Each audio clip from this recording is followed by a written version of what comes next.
आज के वीडियो में हम बात करेंगे 12th इंग्लिश महाराष्ट्र बोर्ड का क्वेश्चन नंबर 4 का भी जो 4 मार्क्स के लिए आता है राइटिंग स्किल्स में, जिसमें ईमेल राइटिंग, रिपोर्ट राइटिंग और इंटरव्यू क्वेश्चंस। मतलब इसमें 3 ऑप्शन होते हैं, ए ऑप्शन, रिपोर्ट राइटिंग का बी ऑप्शन और इंटरव्यू का सी, मतलब ये तीसरा ऑप्शन। 3 ऑप्शन में से कोई भी आपको एक अटेम्प्ट करना है। अब इन सब में से सबसे इजी, सबसे आसान और स्कोरिंग कौन सा क्वेश्चन है? इंटरव्यू क्वेश्चन है। अब इंटरव्यू क्वेश्चन में किस टाइप के क्वेश्चन पूछे जा सकते हैं? अब मान लीजिए अगर आपको एग्जाम में इस तरीके का क्वेश्चन पूछा, इस क्वेश्चन आपको ये पूरा क्वेश्चन ऑलरेडी फ्रेम करके दे दिया है, आपको सिर्फ क्या करना है, यहाँ पे पॉइंट्स भी दे दिया है, इसके रिगार्डिंग क्या करना है, आपको क्वेश्चंस पूछना है। और ये काफ़ी इजी होता है क्वेश्चंस बनाना। वो कैसे, उसके लिए पूरा वीडियो आपको ध्यान से देखना पड़ेगा, क्योंकि पहले क्या होता था, सिर्फ नॉर्मल ऐसे क्वेश्चंस आ जाते थे, ये पॉइंट्स नहीं हाईलाइट करते थे। बट अगर आपको एक बोर्ड एग्जाम्स में ऐसे पॉइंट वाइज आ जाए तो फिर कैसे क्वेश्चन फ्रेम करोगे? क्योंकि यहाँ पे कॉमन क्वेश्चंस नहीं चलेगा, क्योंकि मेरा जो प्रीवियस वीडियो था उसके अंदर मैंने बताया था कॉमन जो क्वेश्चंस होते हैं जो आप पूछ सकते हो, कोई भी किसी भी टाइप का क्वेश्चन पूछेगा। लेकिन इसमें ऐसा नहीं कर सकते हो आप। इसमें क्या करना पड़ेगा, जो पॉइंट्स दिया है उस पॉइंट के रिगार्डिंग ही आपको क्वेश्चन पूछना पड़ेगा। और सबसे इंपॉर्टेंट चीज, जब भी आप क्वेश्चन पूछ रहे हो तो WH का ही आपको यूज करना है, ठीक है? सो पूरा इस वीडियो में डिटेल में डिस्कस करेंगे कि अगर इस टाइप का क्वेश्चन आता है तो कैसे आपको अटेम्प्ट करने हैं। और उससे भी ज़्यादा इंपॉर्टेंट है यहाँ पे, जैसे पहले प्रीवियस के टाइम पे क्या होता था, इस टाइप के क्वेश्चन पूछे जा सकते। यहाँ पे क्वेश्चन पूछ लिया और डायरेक्टली आपने आंसर लिख दिया, तो उसमें आपने कोई भी रेक्टिफिकेशन क्वेश्चन करके आया वही यहाँ पे चिपका दिया। लेकिन अभी अगर मान लीजिए कि अगर इस टाइप का क्वेश्चन पूछा तो क्या करोगे, इस टाइप का क्वेश्चन पूछा तो क्या करोगे? तो इस वीडियो में हम डिटेल में डिस्कस करने वाले हैं। मेक श्योर वीडियो आप लास्ट तक जरूर देखिए। अब क्वेश्चन आंसर कैसे लिखना वो डिस्कस करने से पहले ना हम ये मार्किंग चेक कर लेते हैं। मतलब आपको इंटरव्यू क्वेश्चन पे क्यों मैंने बोला कि ये स्कोरिंग मार्क्स है, क्यों इसमें आप इजीली जो है अच्छे मार्क्स स्कोर कर सकते हैं, क्योंकि यहाँ पे क्या बोला है, एप्रोप्रिएट फ्रेमिंग क्वेश्चन। अगर आप सही क्वेश्चन पूछते हो तो आपका 2 मार्क्स वहाँ पे फिक्स हो जाएगा। मतलब WS टाइप का अगर क्वेश्चन जो आप जो है प्रॉपर सही तरीके से फ्रेम करते हो तो 2 मार्क्स मिल जाएगा।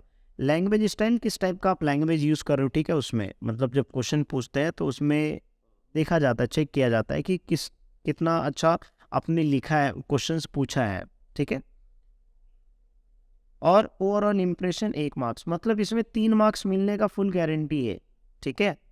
तो आप जो है इजीली थोड़ा सा मेहनत करके आप 3 से 4 मार्क्स इजीली स्कोर कर सकते हैं। एंड उससे भी ज़्यादा इंपॉर्टेंट यहाँ पे देखिए, कुछ इंस्ट्रक्शन दिया है जो हमको अटेम्प्ट करते समय ध्यान रखना है। Only the interview questions must be written about 8 to 10 question. You are not expected to write answer of this questions. मतलब सिर्फ और सिर्फ आपको क्या लिखना है, क्वेश्चन लिखना है, ठीक है? अगर जैसे मान लीजिए व्हाट इज योर ड्रीम, आपने सिर्फ क्वेश्चन पूछना है, ठीक है? आंसर्स नहीं लिखना है, okay? This question should be WH। ये पॉइंट बहुत सारे लोग मिस आउट कर देते हैं, क्योंकि क्वेश्चंस तो जो है हेल्पिंग वर्ब से यूज करके भी पूछा जा सकता है, अलग तरीके से पूछ, लेकिन ये WH टाइप आपके क्वेश्चन में क्या होना चाहिए, पूछा जाना चाहिए, ठीक है? मतलब WH टाइप का, जैसे वैन हो गया, व्हाट हो गया, हु हो गया, वेयर हो गया, है ना? मोस्टली व्हाट से ही आप यूज़ करो, ठीक है? और वैन भी यूज़ कर सकते हो। Asking information should be relevant to this situation. मतलब जो इन्फॉर्मेशन आपको दिया रहेगा उसके रिगार्डिंग ही क्या करना है, WH टाइप का क्वेश्चन फ्रेम करना है। Imagine that you are actually interviewing the persons and frame the questions accordingly. जो क्वेश्चन में पूछा रहेगा कि आप किसका इंटरव्यू लेने जा रहे हो, कोई सुपरस्टार का, कोई स्पोर्ट पर्सन का, कोई पॉलिटिशियंस का, ठीक है? कोई स्टूडेंट्स का, कोई स्कॉलरशिप का, अलग अलग होते, ठीक है? कोई टीचर्स का हो सकता है, जिसमें अलग अलग जो है गेस्ट आपके रहेंगे, उसके हिसाब से the question should be polite. मतलब अगर आप बोलो जो भी क्वेश्चंस पूछ रहे हो तो वो क्या होना चाहिए, एक अच्छा पोलाइट क्वेश्चंस होना चाहिए, ठीक है? अब पोलाइट मतलब क्या बोलते हैं यहाँ पे, मतलब नरम लहजे में जो है, बेसिकली पोलाइट वही होता है, ठीक है? Simpler questions should be come first, ठीक है? जो इजी रहेगा वो क्वेश्चन क्या होना चाहिए, पहले आना चाहिए। तो ये सारे मार्किंग फॉर्म है। अब ये बहुत ही ज़्यादा इंपॉर्टेंट है। इससे क्या समझ में आया कि आपको जो है कैसे मार्क्स दिया जाएगा, जो आपने क्वेश्चंस लिखना है और सिर्फ और क्वेश्चंस आपको लिखना है, ठीक है। WH टाइप से स्टार्ट होना चाहिए, ये सारी चीज़ें बेसिक इन्फॉर्मेशन जो आपको पता होनी चाहिए।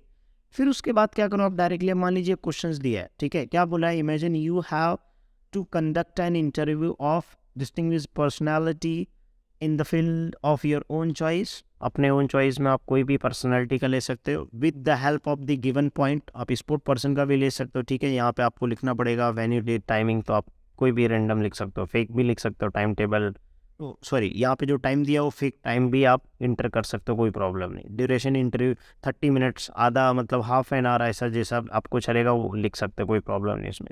मतलब कोई भी रैंडम टाइम डाल सकते हो, ठीक है। एरिया ऑफ रेपुटेशन किसका, पॉलिटिशियन है, स्पोर्ट पर्सन है, ठीक है, टीचर है, जो भी है फील्ड का आप सिलेक्ट करो, ठीक है। उसका इंटरव्यू का पर्सनैलिटी का नाम लिख सकते हो, कोई भी, ठीक है, रैंडमली।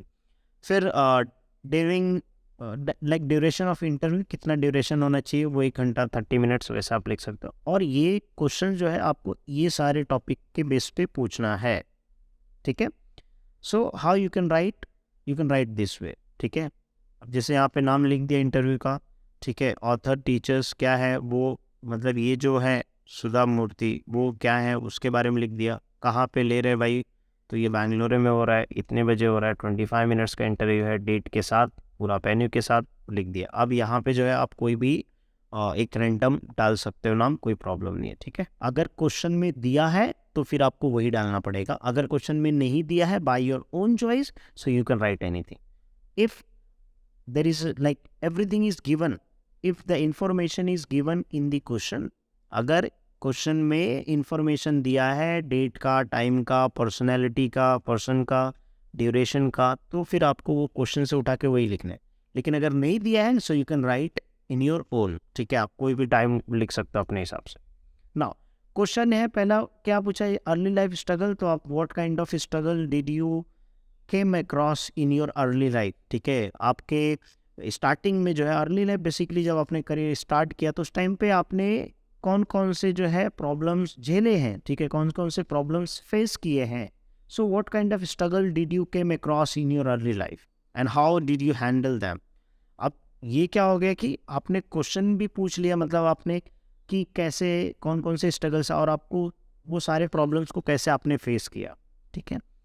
फिर ये एक टाइप का क्वेश्चन। अब इसमें ज़रूरी नहीं सेम आप क्वेश्चन चिपकाओ, आप कोई भी दूसरा भी क्वेश्चन यही सेम स्ट्रगल के रिलेटेड कोई भी पूछ सकते हो, ऐसा मतलब इससे रिलेटेड पूछ सकते हो। और ऐसा भी होता है व्हाट प्रॉब्लम्स, अभी ये जो स्ट्रगल वर्ड यूज़ किया था, तो स्ट्रगल बेसिकली प्रॉब्लम्स ऐसा हो सकता है, ठीक है। तो यहाँ पे what kind of problems you faced in your early life, अपने हिसाब से क्या कर सकते हो, कोई भी इसमें क्वेश्चंस लिख सकते हो, बट मेक श्योर ये वर्ड जो पूछा है उससे को रिलेटेड होना चाहिए।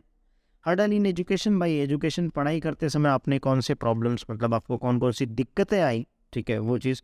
सो again what kind of hurdle did you face during your education at schools और कॉलेजेस।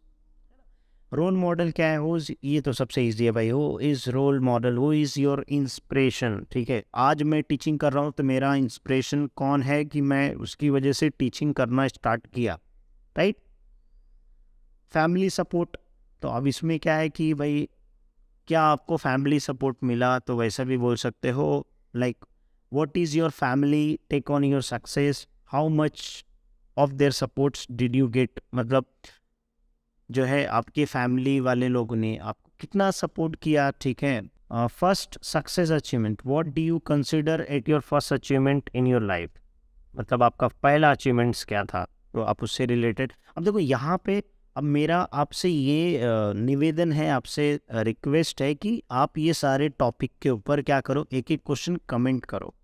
एक क्वेश्चन या 2 क्वेश्चन भी कमेंट करोगे सेम टॉपिक पे, मतलब सेम वर्ड पे, तो उससे क्या होगा कि मुझे भी एक मोटिवेशन मिलेगा कि हाँ पढ़ रहे हो। दूसरा, जो लोग कमेंट करने आएंगे वो भी क्वेश्चन देखेंगे तो उनको भी एक आइडिया मिलेगा। तो इससे क्या होगा कि एक इन्फॉर्मेशन का, कम्युनिकेशन का ट्रांसपेरेंसी रहेगा, राइट। तो थोड़ा अच्छा लगेगा, मुझे भी अच्छा लगेगा। So just add your comments, okay.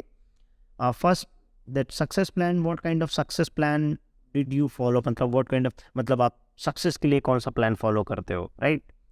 सो अब हिंदी में समझ में आ गया तो फिर आप इंग्लिश में सोच सकते हो, थोड़ा सा बना सकते हो, फ्रेम कर सकते हो, राइट। ड्रीम अनफुलफिल, मतलब सब लोगों का ड्रीम होता है, ठीक है, बट आप इतना सारा अचीवमेंट कर चुके, बट कोई ऐसी एक ड्रीम जो आपने अचीवमेंट नहीं, मतलब अचीव नहीं कर पाए, so that is unfulfilled.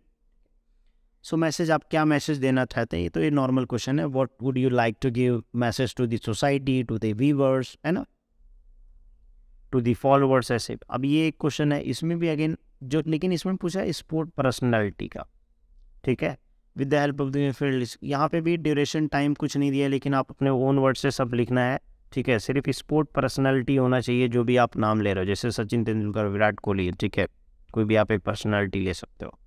And यहाँ पे अगेन वही student life, early interest, idols, मतलब इंस्पिरेशनल बेसिकली बोल सकते हैं। इंस्पिरेशन किससे मिली आपको, प्रेरणा किससे मिली, है ना।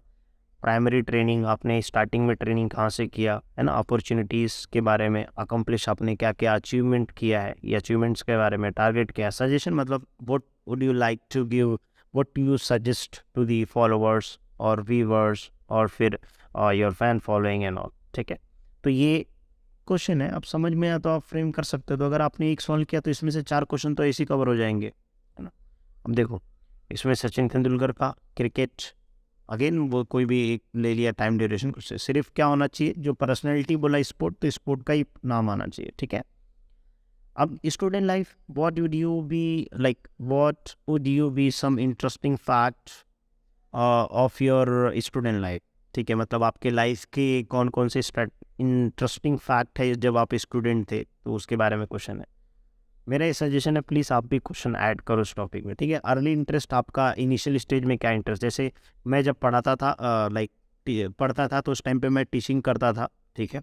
तो थोड़े से कॉस्ट बचाने, मतलब मेरा जो पढ़ाई में ऊपर से जो खर्चा लगता है उसको मैनेज करने के लिए। सो बाद में फिर क्या हुआ कि मैं जॉब करने लग गया 2 साल, फिर उसके बाद 2 साल मैंने जॉब किया, फिर वापस। तो अर्ली एज में इंटरेस्ट क्या था, फिर अभी क्या है आपका, वो चीज़ पूछा है। So what others interest did you have during your childhood apart from the cricket, cricket के अलावा और आप क्या करते थे। जैसे मैं टीचिंग के अलावा और क्या करता हूँ, ट्रैवल करता हूँ, फोटोग्राफी सीख रहा हूँ, मतलब फोटोग्राफी करता हूँ, ऐसा अलग अलग टॉपिक, वीडियो एडिटिंग करता हूँ, डिजिटल मार्केटिंग करता हूँ, है ना। So idol, whom do you consider your idol, ठीक है, आप किसको मतलब आइडल कंसिडर करेंगे, आपकी प्रेरणा जो है आपको किससे मिली, वो चीज़ आप इसमें बता सकते हैं। Primary training, so what kind of pre request does on the require for a primary cricket training, आपने क्रिकेट ट्रेनिंग के बाद में क्या प्राइमरी ट्रेनिंग का भी लिया, फिर उसके बाद जो है आप ऐसा भी पूछ सकते हो कि आपने कभी स्टार्ट किया, ऐसे भी क्वेश्चन पूछ सकते हो। Opportunity, how did you feel when you get the opportunity to play for the first international match, आपने जब पहला इंटरनेशनल मैच खेला तो आपको अपॉर्चुनिटी मिली, तो आपको कैसा फील हुआ। सो अगेन अकम्प्लिशमेंट के बारे में, टारगेट के बारे में, गोल के बारे में, इस तरीके से। ये थर्ड क्वेश्चन है। थर्ड क्वेश्चन में क्या बोला है कि distinct personality field of entertainment, sport ले लिया है, अब इंटरटेनमेंट। तो अब इंटरटेनमेंट में जो है, इंटरटेनमेंट यहाँ पे आप लिख सकते हो, ठीक है, ये कोई भी पर्सन का नाम, और फिर यहाँ पे वो जो है एक्टर या एक्ट्रेस लिख सकते हो, ठीक है। फिर उसके बाद अगेन यहाँ पे डेट टाइम, और फिर टाइम मतलब डेट एंड टाइम, वेन्यू कितने बजे है और कितने मिनट का था इंटरव्यू, वो लिख दिया। Again you can ask question, ठीक है। सेम टाइप के क्वेश्चंस क्या कर सकते हो, आप पूछ सकते हो। सो आई होप अब ये वाले के क्वेश्चंस के जो आंसर्स हैं, inspirations, who is your inspirational, मतलब who is your idol, who inspired you most, ठीक है। अब ये जो प्रिपरेशन के ऊपर पूछा है कि how you prepare for the script, ऐसा भी बोल सकते। तो ये सारे क्वेश्चंस मैं आपके ऊपर छोड़ता हूँ, आप कमेंट करो, ठीक है, थोड़ा सा मेहनत करो, ठीक है। और इस टॉपिक के ऊपर क्या करो, क्वेश्चंस कमेंट करो, कमेंट में बताओ, ताकि बाकी लोग भी रीड करें, आपको भी समझ में आए और मुझे भी समझ में आए, ठीक है। चलो, सो आई होप कि आपको वीडियो इंटरेस्टिंग लगा होगा, वैल्यूएबल इन्फॉर्मेशन, ठीक है। सो वीडियो को लाइक कीजिए, कमेंट कीजिए एंड शेयर कीजिए अपने दोस्तों के साथ। अगर आपके कुछ क्वेश्चंस होंगे तो कमेंट सेक्शन में ज़रूर पूछिएगा, ठीक है। बाकी के डिटेल वीडियोस मैंने बहुत सारे ऑलरेडी मेरे चैनल पे अपलोड किए हैं, सिंपली आपको जाके प्लेलिस्ट में चेक करना है, ठीक है। मैं प्लेलिस्ट का कम्युनिटी टैब में शेयर कर दूंगा लिंक, ताकि वहाँ पे आपको सारे वीडियोस मिल जाए एक साथ, ठीक है। चलो, मिलते हैं नेक्स्ट वीडियो में।